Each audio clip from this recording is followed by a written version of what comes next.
No dia 14 de maio de 2026, a Cimeira de Trump-Xi, em Pequim, alterou de forma estrutural a arquitetura do conflito no Golfo Pérsico, após a divulgação do comunicado oficial da Casa Branca sobre o encontro entre o presidente dos Estados Unidos e o presidente da China, Xi Jinping. O documento revelou que a liderança chinesa acordou com Washington duas das linhas vermelhas mais rígidas da diplomacia norte-americana: a garantia de que o Irão nunca poderá possuir uma arma nuclear e a exigência de que o Estreito de Hormuz permaneça aberto para o livre fluxo global de energia. Esta tomada de posição pública representa uma ruptura significativa na política externa de Pequim, que tem atuado como o principal aliado econômico e linha de vida de Teherão ao longo da última década através da compra sistemática de crude.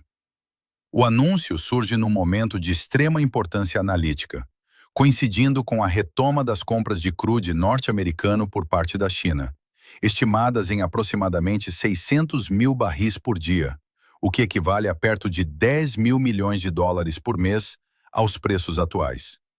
Simultaneamente, os dados indicam que Pequim reduziu as suas importações de petróleo iraniano em cerca de um quarto face aos níveis anteriores ao conflito. Esta transição ocorre num contexto em que a China detém reservas estratégicas substanciais, que atingiram quase 1,4 mil milhões de barris no final de 2025, garantindo uma cobertura de importações líquidas de entre 110 e 180 dias, valor que supera o padrão de segurança de 90 dias estabelecido pela Agência Internacional de Energia. A reação oficial de Teherão manifestou-se a nível militar e político nas horas seguintes à cimeira. O comando da Grande Teherão do Corpo de Guardas da Revolução Islâmica iniciou um exercício militar de larga escala, com a duração prevista de 5 dias, denominado Martyr Commander. De acordo com os comunicados transmitidos pelos canais estatais iranianos, as manobras têm como objetivo declarado aumentar a capacidade de combate e a prontidão operacional para enfrentar as forças do que classificam como o inimigo sionista americano em qualquer terreno. O contraste entre os anúncios bilaterais de Pequim e a mobilização militar em Teherão evidencia o isolamento diplomático da administração iraniana perante a perda de cobertura do seu maior cliente de energia. No plano internacional, o cenário global de segurança registrou desenvolvimentos críticos em múltiplas frentes durante o decorrer da cimeira em Pequim. Na Ucrânia, o presidente Volodymyr Zelensky confirmou que a Rússia lançou o maior ataque coordenado de drones de todo o conflito entre os dias 13 e 14 de maio, utilizando mais de 1.560 aeronaves não tripuladas do tipo Shahed em várias vagas consecutivas. O ataque atingiu simultaneamente 14 regiões ucranianas, visando infraestruturas ferroviárias, instalações portuárias e áreas residenciais. Paralelamente, na Ásia Meridional, a Índia intensificou os preparativos para o teste do míssil balístico Agni-6, uma arma com um alcance projetado de até 10 mil quilômetros e capacidade para ogivas múltiplas independentes, posicionando as capacidades nucleares de Delhi num patamar estratégico comparável ao das principais potências globais. O núcleo dos acontecimentos operacionais concentra-se na infraestrutura e na geografia estratégica do Estreito de Hormuz, uma via marítima com apenas 21 milhas de largura no seu ponto mais estreito, onde os canais navegáveis mínimos para petroleiros de grande calado não superam 2 milhas de cada lado.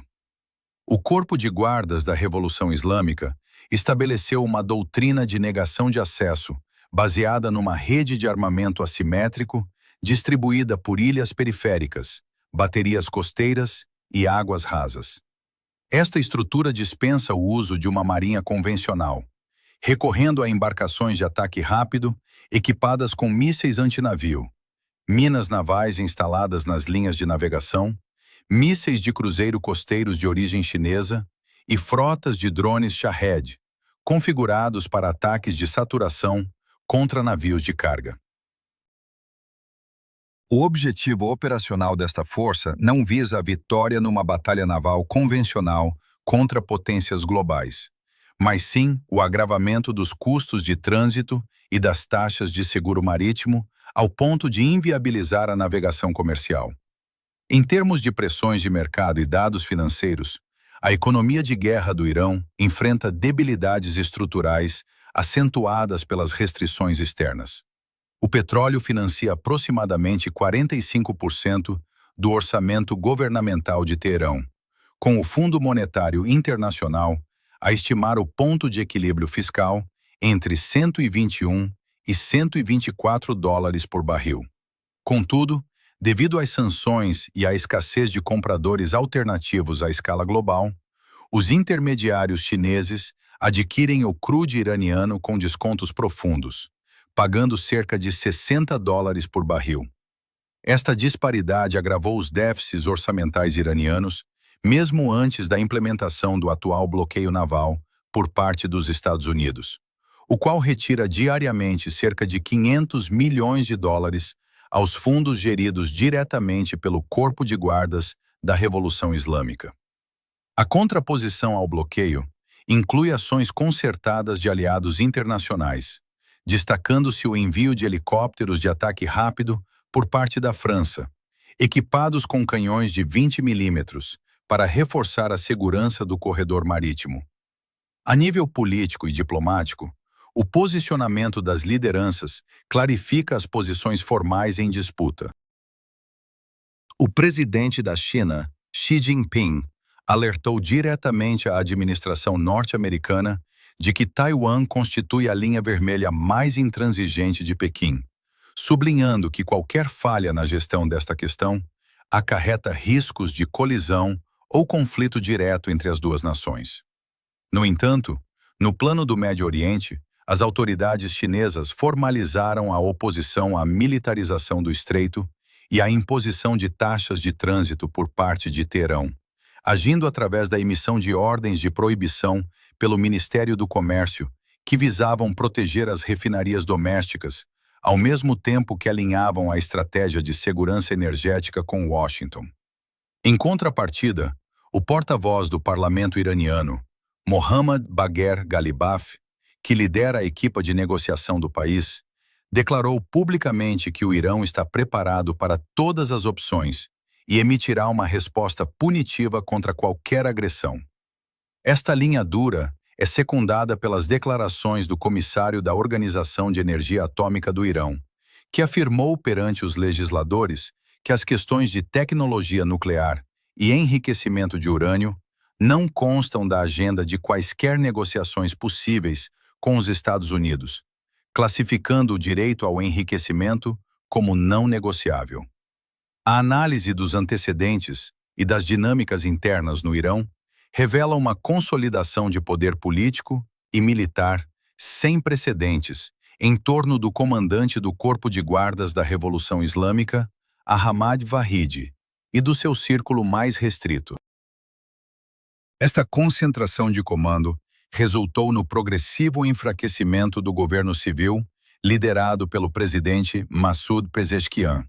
cujos alertas emitidos no final de março sobre um colapso econômico iminente no prazo de 3 semanas a 1 mês, caso não fosse alcançado um cessar-fogo, foram desconsiderados pelas chefias militares. Analistas independentes apontam que a estrutura descentralizada do Corpo de Guardas da Revolução Islâmica lhe permitiu manter operações ativas e perturbar os mercados de energia globais, mesmo após sofrer perdas materiais severas durante quase 2 meses de confrontos diretos com 2 grandes potências militares. O estado de emergência e o prolongamento do cenário de guerra constituem os principais fatores que sustentam a autoridade política da Guarda Revolucionária dentro das fronteiras iranianas, tornando a liderança militar estruturalmente resistente a acordos de paz que impliquem moratórias nucleares ou a reabertura incondicional do Estreito de Hormuz nos termos propostos por Washington. As consequências regionais do conflito direto reconfiguraram as premissas de segurança no Golfo Pérsico, evidenciando falhas na doutrina de dissuasão que o Irão construiu ao longo de décadas. Relatórios operacionais confirmaram que os Emirados Árabes Unidos e a Arábia Saudita ultrapassaram o limiar histórico de contenção ao realizarem missões de ataque direto contra o território iraniano, desativando infraestruturas estratégicas do setor energético de Teherão. Os Emirados Árabes Unidos mantiveram a resolução de responder militarmente, mesmo após absorverem perto de 3.000 projéteis e registrarem baixas na sua população civil. Adicionalmente, no dia 14 de maio, as autoridades do Kuwait confirmaram a interseção de comandos da Guarda Revolucionária que tentavam infiltrar-se na ilha de Boubian, uma área com presença operacional de forças norte-americanas, intensificando a fricção diplomática numa fase em que o Irão tentava conduzir canais de negociação indireta através da mediação do Paquistão. No plano tático, as forças norte-americanas e iranianas mantêm um registro de trocas de tiros frequentes no estreito, tendo o último incidente documentado ocorrido a 7 de maio, com novos relatos a indicar a continuidade dos combates. O impasse diplomático permanece fixado em divergências fundamentais sobre as capacidades nucleares e o controlo das vias de navegação. Enquanto a posição oficial dos Estados Unidos exige a cessação total de qualquer atividade de enriquecimento de urânio, a Comissão Parlamentar do Irão reafirmou que as preparações para proteger os ativos nucleares foram concluídas e rejeitou a proposta de fixar uma moratória de 12 anos, contrapondo um prazo máximo de 5 anos contra os 20 anos exigidos por Washington. Diante deste bloqueio negocial, a China dispõe de 3 alavancas estratégicas com capacidade para influenciar de forma decisiva o desfecho do conflito sem o empenho direto de forças terrestres. A redução formal das compras de crude iraniano para níveis próximos de zero. A retirada definitiva da cobertura diplomática que tem servido de isolamento a Teherão. E num cenário de maior impacto na balança de poder local, a possibilidade de a Marinha do Exército de Libertação Popular escoltar diretamente convoios de navios comerciais e petroleiros com pavilhão chinês no Estreito de Hormuz, estabelecendo um quadro de segurança alternativo e independente da presença exclusiva dos Estados Unidos.